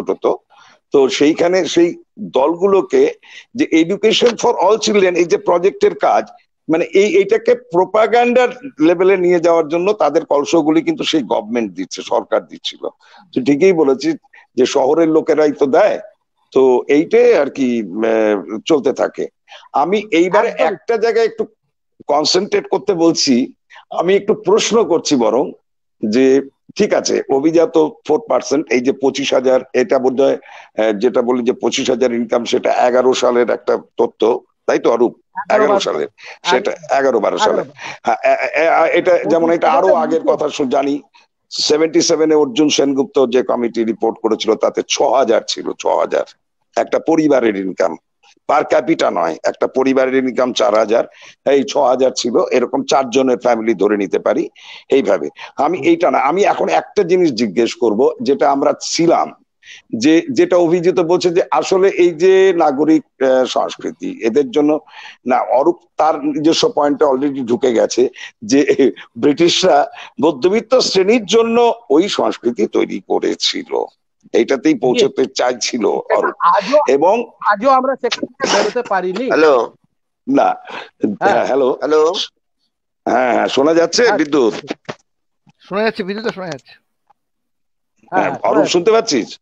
হ্যাঁ, আমি একটা এই যে একটু আগে অভিজিৎ দুঃস্বপ্নের নগরীর কথা বলেছে, কিংবা অন্যান্য নাটকের কথা বলেছে, আমি এবার একটা অন্য ধরি, যারা কেবলমাত্র একাডেমি, রবীন্দ্র সদন বা এইসব জায়গায় সীমাবদ্ধ রইল না, তার বাইরে গিয়েও নাটক করছিল। আমরা 70 দশকে আমরা দেখেছি যে 70 দশক জুড়ে কিভাবে এই যে ধরো ওয়ান এক নাটকের একটা যেটা সারা পশ্চিমবঙ্গ, আমি পশ্চিমবঙ্গ নিয়েই বলছি, পশ্চিমবঙ্গের বাইরে কথা বলছি না, বাইরেও এটা একটা জনপ্রিয়তা পেয়েছে পশ্চিমবঙ্গে, বিশেষ করে 72 সালের পরবর্তী পর্যায়ে। 72 সালে যখন সিদ্ধার্থ রায়ের জমানা এলো, কিংবা আমি আরেকটু পার্টিকুলারলি বলতে চাই যে 1972 সালের 16ই জুলাই চারু মজুমদার ধরা পড়লেন, 28শে জুলাই অজ্ঞাত কারণে মানে চারু মজুমদার মারা গেলেন কিংবা তাকে হত্যা করা হলো 28শে জুলাই। এই সময়টার পর থেকে নকশাল আন্দোলন একটা কি হলো? নেটের প্রবলেমের জন্য সাউন্ড আটকে গেছে আসলে। অঞ্জনদা কিছু একটা বলতে চাইছিল। হ্যাঁ পাচ্ছি আবার। হ্যাঁ যেটা হলো, আমি যেটা বলছিলাম যে 72 সালে এই 72-এ 28শে জুলাইয়ের পরে একটা সেটব্যাক এলো তো নকশাল আন্দোলনে। তো অনেক মানুষ, অনেক ছেলেরা, তরুণ যুবা যারা নকশাল আন্দোলনের সঙ্গে যুক্ত ছিলেন কিংবা সিম্প্যাথাইজার ছিলেন, তারা কিন্তু আইডেন্টিটি ক্রাইসিসে ভুগতে শুরু করলো প্রচন্ড পরিমাণে। এবং তখন কিন্তু সিপিএম ভোটে ওই যে রিগিং শব্দটা আমরা প্রথম পেলাম 72-তে, এবং সিপিএম কর্মীরা যারা খুবই আদর্শবান কর্মীও ছিলেন, তারাও কিন্তু অনেকে বাড়িতে থাকতে পারেন না, তারা চলে গেছেন বাড়ির বাইরে বা আউট হয়ে গেছেন, এই কথাটা তখন ছিল। সেই সিপিএম এর মানুষেরা তথাকথিত বামপন্থী এবং নকশাল আন্দোলনের সঙ্গে যারা জড়িত ছিল, যারা আইডেন্টিটি ক্রাইসিসে ভুগতে আরম্ভ করলো, তাদের কিন্তু একটা কাজ হয়েছে, দেখা গেছিল যে তারা নিজেদের বিপ্লবী বিবেককে পরিতৃপ্ত করার জন্যই হোক আর যে কোনো কারণের জন্যই হোক, তারা কিন্তু অনেকেই নাটকের দিকে ঝুঁকে পড়লেন, কেউ কেউ ট্রেকিং এ চলে গেলেন। এটা একটা চালু গল্প আছে। তো যাই হোক, এটা আমরা দেখেছি যে সেই সময় যে পাড়ায় পাড়ায় ওয়ান অ্যাক্ট নাটক প্রতিযোগিতা, একাঙ্ক নাটক প্রতিযোগিতা, এবং আমি আমাদের বেলঘরিয়াতে 1974 সালের কথা বলছি, তখন অলরেডি কার্জন পার্ক হয়েছে এবং ওর এটা নেটটা একটু গন্ডগোল করছে, নেট কানেকশনে একটু প্রবলেম চলছে, সব জায়গাতেই চলছে আসলে। নেট খুব ওভারলোডেড হয়ে আছে এই মানে এখনকার এই সিস্টেমে আর কি। মানে এত স্কুল কলেজের ক্লাস, লোকেরা নিজেদের মধ্যে আলোচনা করছে, আত্মীয় স্বজনরা খোঁজ খবর করছে, কোভিডে তুই কেমন আছিস, আমি এই করেছি, কালকে কি বাজার করেছি থেকে শুরু করে, মানে সবই তো নেটে এখন। হ্যাঁ, বা আগামীকাল তোপসে মাছটা পাওয়া যাবে কিনা, বা মৌরলা মাছ কি তোদের বাজারে আজকে উঠেছিল, এগুলোর জন্য তো চাপটা তো সেই কেবল, মানে যে অপটিক্যাল কেবলই বলুন, এমনি তার উপরে চাপটা পড়ছে আর কি। এই যে অঞ্জন দা আবার ফিরে এসেছে, বলুন। এতক্ষণ কি কথা হচ্ছিল আমি জানি না, আমি যে জায়গায় ইনকমপ্লিট রেখেছিলাম 1974 বললেন। হ্যাঁ, আপনি বললেন যেটা, সেটা হচ্ছে নকশাল আন্দোলনের সেটব্যাকের পরে যারা রয়ে গেল তাদের একটা অংশ নাটক এই সমস্ত করতে এগিয়ে আসলেন এবং আর একটা অংশ ট্রেকিং এ চলে গেলেন। এই জায়গাটা বলেছেন, তারপরে বন্ধ হয়ে গেছে। হ্যাঁ হ্যাঁ, আমি বলছি যে এইভাবে একটা উদাহরণ দিই আপনাদের। বেলঘরিয়াতে, মানে বেলঘরিয়া ঠিক না, নিমতাতে উদয়পুরে সংগঠনী বলে একটা ক্লাব আছে, যারা ওয়ান এক ড্রামা কম্পিটিশন 61-এ বলা হয় মফস্বলে এটাই প্রথম কম্পিটিশন, একাঙ্ক নাটক প্রতিযোগিতা। আমি বলতে চাইছি যে কলকাতার বাঁধা মঞ্চ একাডেমি, বিজন থিয়েটারও তখন, এর বাইরে রঙ্গনা, যখন রঙ্গনায় নান্দিকার নাটক করছে, কিংবা এই মঞ্চগুলো বাদ দিয়ে রবীন্দ্র সদন, এই তখনও মধুসূদন কিংবা গিরিশ হয়নি এই 70 দশকে, তার বাইরে সারা ইয়ে ব্যাপী যে কি বলবো, যে সারা বাংলা ব্যাপী একটা নাট্য, আপনি এটাকে নাট্য আন্দোলন বলতে পারেন, যাই কিছুই বলতে পারেন, এমনকি সেটাও এলিটদের দ্বারা নির্মিত হতে পারে, কিন্তু সেরকম একটা ঘটনা ঘটছিল যে একটা ভীষণ ভাবে এই নাট্য, একাঙ্ক নাটকের একটা প্রসার তৈরি হয়। এটা মূলত এই সময়টায় হয়েছিল।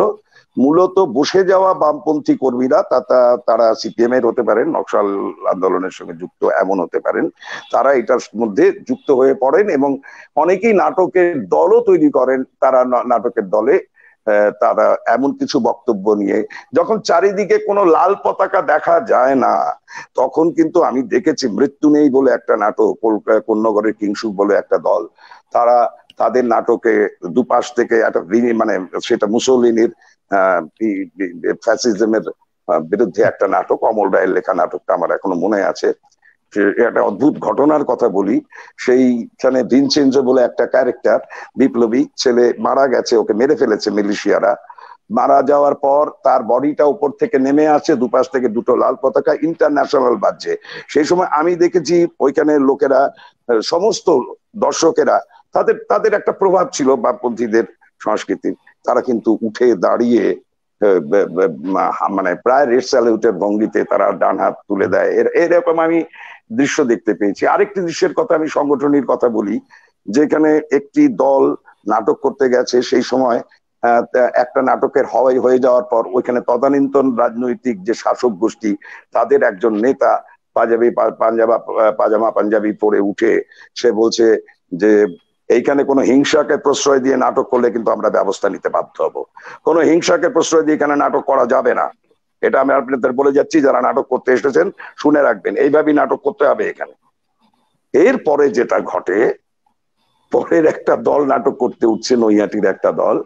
সেই সময় দেখা গেল যে একটি ক্যারেক্টার, হঠাৎ একটি লোক দর্শকের মধ্যে থেকে ওই রকমই পাজামা পাঞ্জাবি পরা, সে এসে বলছে, এই সব তোমাদের নাটকে যদি কোনো হিংসাকে প্রশ্রয় দেওয়া হয় আমরা কিন্তু দরকার পড়লে কার্জন পার্ক বানিয়ে দেব। হাততালিতে ফেটে গেল দর্শক। আমার মনে আছে, আমার গা শিউরে ওঠে, আমি রোমাঞ্চিত অনুভব করি, কারণ আমার বয়স তখন খুব কম, 1974 সালে, নিশ্চয়ই আমি এত বৃদ্ধ ছিলাম না সেই সময়। এবং ওই দলটা নাটক করে, এবং নাটক করার পরে সম্ভবত শ্যামল তনু দাশগুপ্তের একটা নাটক ছিল, ওএমসিএ বোধহয় নৈহাটি দলটা, তাদের কোন দল, যাই হোক, সেই দলটা খুব ইনসিকিউরিটিতে ভুগতে লাগলো। আমার মনে হচ্ছে গোটা 25 ছেলে পেলে, তারা কোথাকার, তারা অরাজনৈতিক হতে পারে, তাদের কোনো রাজনৈতিক ব্যাকগ্রাউন্ড থাকলেও থাকতে পারে, নাও থাকতে পারে, তারা সবাই মিলে বেলঘরিয়া স্টেশনে গিয়ে তাদের তুলে দিয়ে আসে, হ্যাঁ, ওই দলটাকে। আমার একটা প্রশ্ন, যে এই যে সারা, এটা একটা উদাহরণ দুটো দিলাম, এদের কি কোনো জায়গায় ছিল না, মানে এইগুলির কি কোনো ইম্প্যাক্ট নেই? যেমন একটু আগে অরূপ শঙ্কর বললেন, অরূপ তুই বললি যে হ্যাঁ, দুঃস্বপ্নের নগরী, তার মেসেজ, তার এরকম অজস্র নাটক হয়েছে। আমি নিজেই বলতে পারি যে একটা অন্যরকম মূল্যায়ন নিয়ে, অন্যরকম, বিশেষ করে এই ফুলগুলো সরিয়ে নাও, মানিক বন্দ্যোপাধ্যায়ের বিখ্যাত কবিতা। একসময় তো অমল মজুমদার নামে অরূপ শঙ্কর নাটক লিখতেন। অরূপ শঙ্করের এই অমল মজুমদারের নাম নিয়ে যে এই ফুলগুলো সরিয়ে নাও, সেটাও একসময় একাঙ্ক নাটকের জগতে ভীষণ ভাবে পপুলার হয়েছিল। এখন এই অভিজিতের কথার লিঙ্কে আমি ফিরে যাচ্ছি আবার, যে এই আমার যেটা বক্তব্য আমি সেটা রাখছি, আমাদের সময় প্রায় শেষ হয়ে এসছে, আর মানে হিসেব অনুযায়ী 2 মিনিট আছে, কিন্তু আমরা আরো 10-15 মিনিট নিয়ে নেবো। আমি বলছি সেটা হচ্ছে যে, ধরুন অরূপদা যেটা বললেন, আপনিও যেটা বললেন, এটা ঠিকই, যে এলিটদেরই নাটক হয়েছে, এলিটরাই লিখেছে, একটা নকশাল আন্দোলনের যে বিষয়টা, সেটা যদি আপনি চিন্তা করেন যে কোনো একটা, ধরুন মুভমেন্ট, একটা এজিটেশন চলছিল, তখন সেটা সাবসাইড করে গেল, তখন তো সেটা শিল্প সংস্কৃতির যে আধারটা, সেই আধারটার মধ্যে নিজেকে বাঁচিয়ে রাখার চেষ্টা করবে। এবারে তার যদি আর্কাইভাল ভ্যালু, এটাকে নিন্দুকরা বলতে পারে যে তার বিপ্লবী বিবেককে পরিতৃপ্ত করার জন্য, তার আইডেন্টিটি ক্রাইসিস হয়েছিল, সেটাকে খুঁজে পাওয়ার জন্য এটা করেছে। না, সে তো তার সাইকো অ্যানালিসিস করতেই পারেন, কিন্তু আমি বলতে চাই, সে তো করতেই পারেন, কিন্তু ঘটনা হচ্ছে এটাই যে মানে ওই যে নাটকের মাধ্যমে সে একটা পুরো সময়টাকে, আমরা যদি শিল্পের দিকটাকে ধরি আর কি, শিল্পের একটা বিশেষ বৈশিষ্ট্য কি, আমি 10 বছরকে 1 ঘন্টায় তুলে ধরতে পারছি, আমি 20-25 বছরকে আধ ঘন্টার মাধ্যমে বলে দিতে পারছি। এটা তো শিল্প ছাড়া, হয় সাহিত্য বা গান বা নাটক, তার মাধ্যমে করা সম্ভব। এমন একটা মিডিয়া, এমন একটা ভাষা, হ্যাঁ, এমন একটা ভাষা, যে ভাষাতে আমি অনেকটা সময়কে এবং নানান রকম ঘাত প্রতিঘাতকে খুব কম সময়ের মধ্যে একটা ব্রিফ তুলে দিতে পারছি। সেইটার সংরক্ষণের যে জায়গাটা, ধরুন হুদুদ দুর্গা থেকে, দাঁশাই থেকে শুরু করে যাবতীয় বিষয়, তার অভ্যেস থেকে শুরু করে আজকের দিনের ওই অ্যাজিট প্রপ আমরা যেটা বলছি, তার বাইরেও হয়েছে। বাদল সরকারের স্ট্রিট ড্রামা, পথনাটিকাগুলি অসম্ভব ভালো ইম্প্যাক্ট তৈরি করেছে। নকশালরাও বা সিপিএমরাও বা বিভিন্ন পার্টির লোকেরা, বা নিজেরা কোনো পার্টি করবো না কিন্তু আমরা বামপন্থী, এরকম নানান ছত্রছায়া, শুধু এখানে না, দিল্লিতে হয়েছে, যার সাবধান হাসনি খুন হয়েছেন, সবই ঠিক আছে, ঠিক আছে, মানে সবকিছুই নিয়েই, এই সবগুলোর সংরক্ষণ নিয়ে কি আমরা ভাবছি? না বা আজকের সবগুলো আলোচনাটা সংরক্ষণ কনক্লুড কে করবে? সরকার তো করছি। ধরুন আমি আজকে দিন যদি ধরেন বিভিন্ন আজকে মানে বিশেষ করে গত 5-7 বছরে আপনি দেখবেন যে লোক শিল্পের উপরে বিশেষ গুরুত্ব দেওয়া হয়েছে। বিভিন্ন মেলা, যতগুলো অনুষ্ঠান মানে গোটা রাজ্য জুড়ে হচ্ছে আর কি, আমাদের এখানে বিভিন্ন রাজ্য জুড়ে বিভিন্ন ব্লকে ব্লকে প্রায় 3500 ইয়েতে আপনার এই 341টা প্রায় ব্লক ধরুন। হ্যাঁ, ব্যাপার। তো সেই 300 মতন এখন হয়ে গেছে। তো সেই 350 ব্লকে যদি আপনি আমরা দেখি সেখানকার লোকাল সাংস্কৃতিক অনুষ্ঠানগুলো কিন্তু হচ্ছে, আগের থেকে অনেক উৎসাহের সাথে হচ্ছে। এবং আমি নিজে দেখেছি, আমি তো গ্রামে দেখছি আমাদের ওখানেও, যে পঞ্চায়েত থেকে উৎসাহ দেওয়া হচ্ছে এবং তার জন্য কিছু ফান্ডিংও করে দেওয়া হচ্ছে সরকার থেকে। তো এভাবে কি এটাকে শুধু সংরক্ষণ করা যাবে? বা দুঃস্বপ্নের নগরী কি সংরক্ষিত হবে না? কিংবা আবার প্রবীর দত্ত, সংরক্ষণ বলুন। অরুদা কেটে গেল, অরুদা হ্যাঁ আমি সাউন্ড, হ্যাঁ সংরক্ষণে আমার কথা শোনা যাচ্ছে? আমার কথা কি শোনা যাচ্ছে? এখন শোনা যাচ্ছে, একটু আগে শোনা গেল না। আমি যেটা বলতে চাইছি, সংরক্ষণের প্রশ্নটা কখন আসে? যখন কোনো প্রজাতি বিলুপ্ত হতে যায়। তার আগে তো সংরক্ষণ কেন করতে হবে? সে তার নিজের মতন করে বদলে বদলে যাবে। আমরা তো হোমো ইরেক্টাসকে সংরক্ষণ করিনি, আমরা তো নিয়ান্ডারথালকে সংরক্ষণ করিনি, অটোমেটিক্যালি হোমো স্যাপিয়েন চলে এসেছে।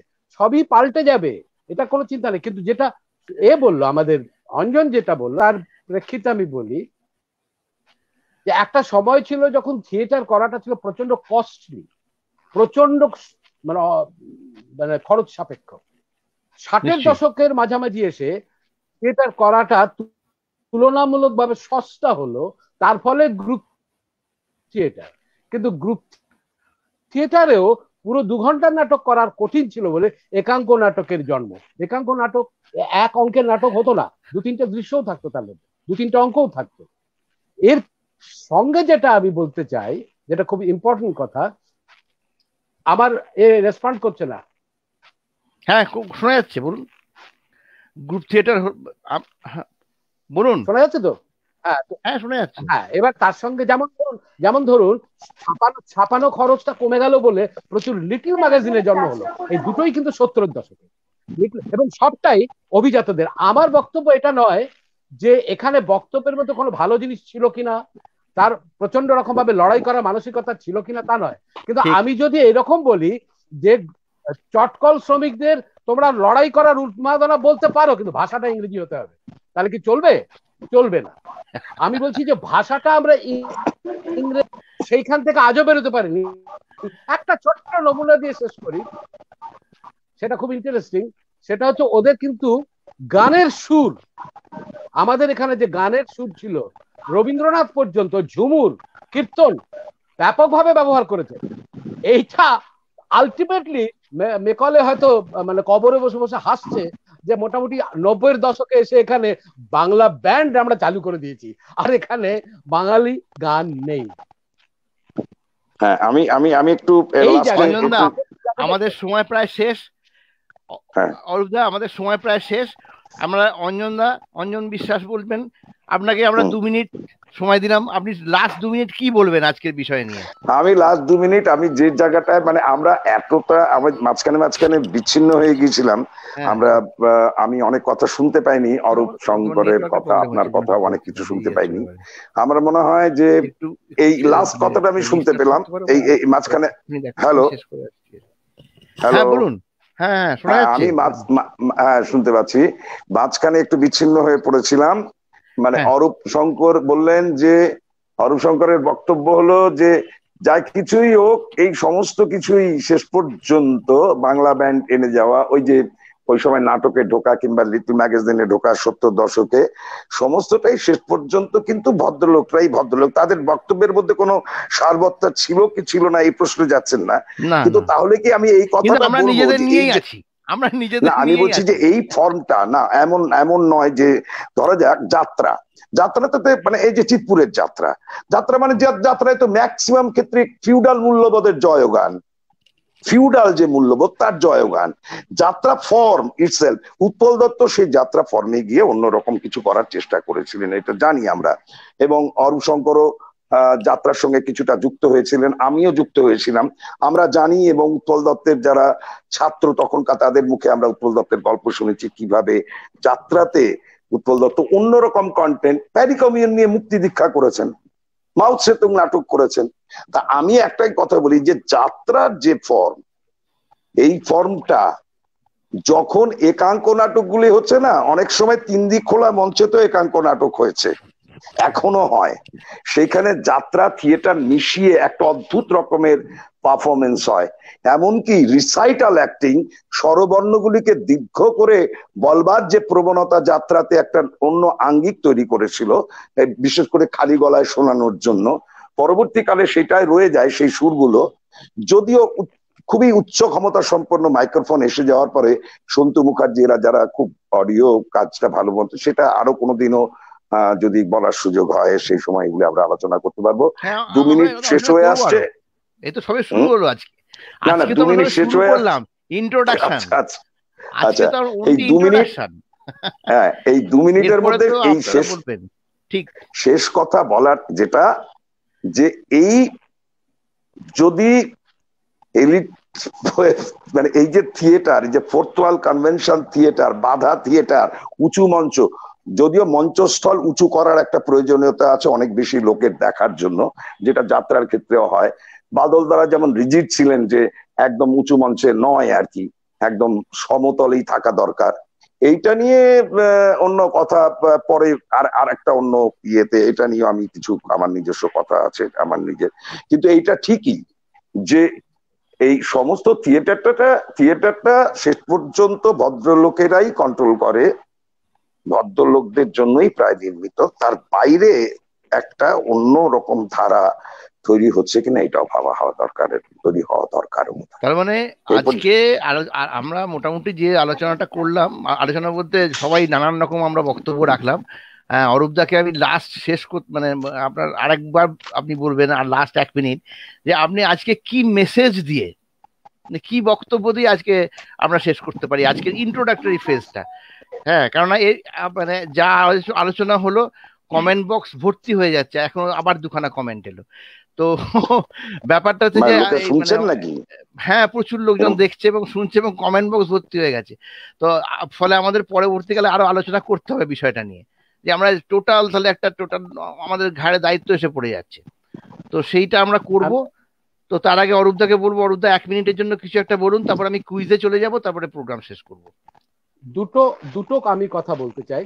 একটা হচ্ছে যাত্রার যে মেটামরফোসিস হচ্ছে, সেটা একটা আলাদা সাবজেক্ট, একদিনে হবে না। যাত্রা কিন্তু আগের যাত্রা নেই, এটা গেল 1 নম্বর। 2 নম্বর হচ্ছে আজকের এটা থেকে যে মেসেজটা বলা হচ্ছে, যে কি মেসেজ, আমি যেটা বলতে চাই, আমরা যারা 4 তলা 5 তলা 10 তলার ব্যালকনিতে থাকি ভদ্রলোক, প্লিজ নিচে নেমে আসুন। ওখানকার ওই নাটক থেকে নেমে আসুন। নেমে এসে বাইরে যেখানটা কামারের ইয়ে হচ্ছে, হাতুড়ির শব্দ শোনা যায়, হ্যাঁ, যেখানে চাষি তার পায়ে কাদা নিয়ে ওই চাষ করছে, তার যে জীবন, সেই জীবনের দিকে আসুন। সেখানে কিন্তু সংস্কৃতি আছে।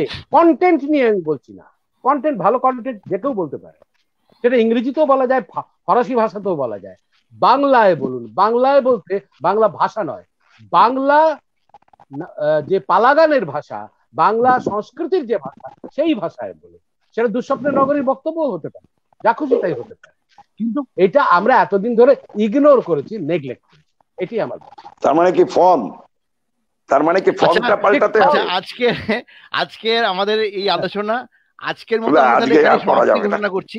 আচ্ছা, বিদ্যুৎ শেষে কিছু বলুন। এই সময় বিদ্যুতের নেটওয়ার্কের সমস্যা হয়েছে, ঢুকেই আবার নেটওয়ার্কটা বিচ্ছিন্ন হয়ে গেল। সময় অনুযায়ী চলতে হবে। সুতরাং আমাদের যে ইয়ে ছিল যে 1 মিনিটের জন্য একটা নাটকের কিছু অংশ শোনানো হবে, এবং দর্শকদের কাছে, শ্রোতাদের কাছে যে প্রশ্ন থাকছে তারা আমাদের কমেন্ট বক্সে, এটা তো থেকে যাবে, ডকুমেন্ট ইউটিউবের চ্যানেলও পেয়ে যাবেন। অর্থাৎ যে লিঙ্কে আপনি এই অনুষ্ঠানটা দেখলেন আপনারা, সেই লিঙ্কে গেলেই আমরা ইউটিউবের কানেকশনটাও আপনারা পেয়ে যাবেন, যেখানে আপনারা পরে অনুষ্ঠানটা দেখতে পারবেন। অথবা ফেসবুকের যে পেজ আপনি দেখছেন সেখানে কমেন্ট করার জায়গা আছে, সেখানে লিখে দেবেন এই যে নাটকটি শুনছেন তার নাটকের নাম, নাট্যকারের নাম এবং মূল অভিনেতার নাম। মাত্র 1 মিনিটের জন্য আমি এটাকে শোনাচ্ছি। ধর্মের জন্য যদি অন্য উপায়ে সম্ভব হতো, কি অন্ধকার! কে দায়ী? আমি? বিচার? কি শব্দ? বাতাসের শব্দ। কোনো মতে এই চিন্তাকে মন থেকে দূর করতে পারছি না। রাত্রে তন্দ্রায় ঢুলে পড়ি, কিন্তু নিদ্রা আসে না। কি স্তব্ধ! এত স্তব্ধ কেন? ও কি আবার সেই তারার চিহ্ন? কি সুজা রক্তাক্ত দেহ, মরাদের প্রবন্ধ, আমি বিশ্বাস করি না। ওই তারা আবার আমাকে ঘিরে নাচছে। কে তোমরা? জ্যোতির্ময় ধূম শিখার মতো মাঝে মাঝে আমার জাগ্রত তন্দ্রা এসে দেখা দিয়ে যাও। চলে যাও। ওই মরাদের প্রবন্ধ হয়ে যাচ্ছে, তারার মুন্ডের পানে এক দৃষ্টে চেয়ে আছে, সুজা হাসছে। একই সব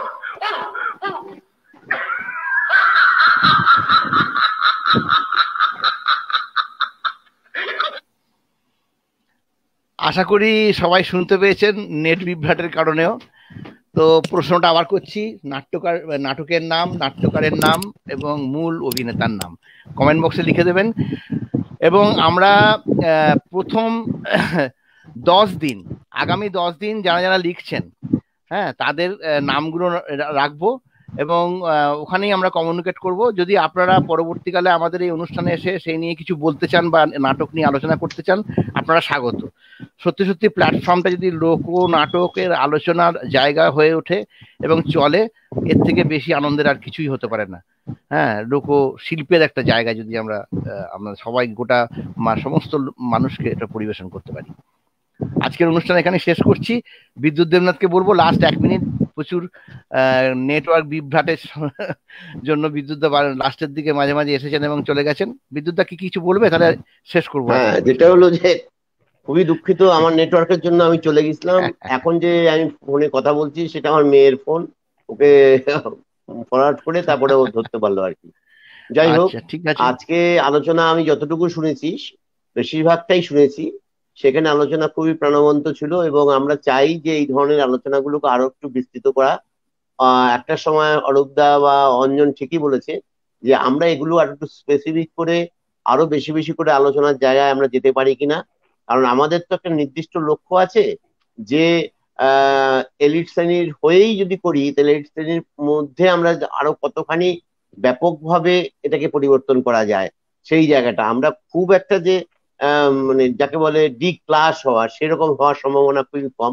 তবুও বলছি যে আমরা এই জায়গা থেকে, যে আমরা এর আগেও অরূপদাকেও বলছি যে এর আগেও আমরা সিভিল সোসাইটি নিয়ে কাজ, মানে অনেক আলোচনা হয়েছে, সেখানে দুটো জায়গায় এসছে, একটা সিভিল সোসাইটি আর একটা হলো পলিটিক্যাল সোসাইটি।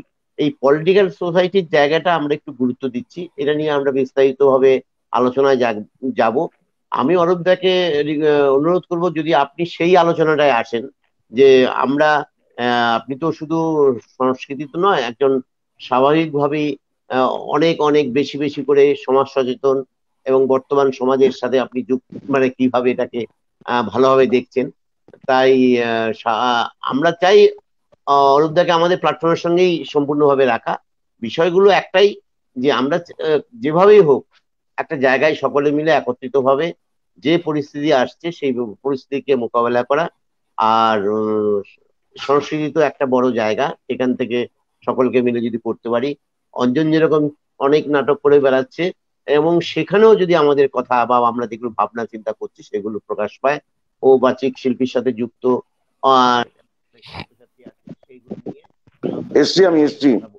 সকলকে ধন্যবাদ এবং কৃতজ্ঞতা জানাই।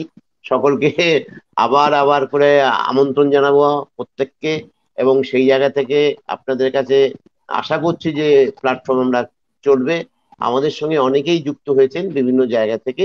আমরা এই আগামী কয়েকদিনের মধ্যেই ডিসেম্বরের ফার্স্ট উইকে বাংলাদেশের একজন ঠিক নিঝুম দ্বীপ, একদম নোয়াখালীর থেকে ভেতরে একটা দ্বীপকে কেন্দ্র করে ওরা কমিউনিটি রেডিও চালু করেছে, এবং সেখানে শুধু সংস্কৃতি নয়, সেখানে যে কথাগুলো বলা হলো সেইগুলো নিয়ে আলোচনা করে ওরা একটা 30-40 হাজার লোকের একটা পুনর্বাসন করেছে, সেটা নিয়ে উনি কথা বলবেন। এবং এই ধরনের আমরা কথাগুলো শুনতে চাই। যেরকম এখানে অনেকেই জানেন তহমিনার কথা আমরা কিছুদিনের মধ্যেই আলোচনার জায়গায় নিয়ে আসবো। যেন রহিমা খাতুন, ওর কিভাবে ও সংগঠন করেছে দীর্ঘদিন ধরে, সেটাকে নিয়ে আসবো। এইভাবেই আমরা কাজ করতে যাচ্ছি। সুতরাং আপনাদের কাছে আবার অনুরোধ করছি, প্ল্যাটফর্মের সঙ্গে আসুন, প্ল্যাটফর্মের সঙ্গে থাকুন, এবং আমরা একত্রিত ভাবে কিছু একটা করার প্রচেষ্টা চালাবো। সকলকে নমস্কার জানাচ্ছি। ধন্যবাদ সবাইকে। আমাদের পক্ষ থেকেও ধন্যবাদ যে এতক্ষণ আপনারা সহ্য করেছেন। আমাদের মাঝে মাঝে একটু বিচ্ছিন্ন হয়ে গিয়েছিলাম, আবার কোনো সময় ফিরে আসা যাবে। ধন্যবাদ, শুভরাত্রি আমার তরফ থেকে।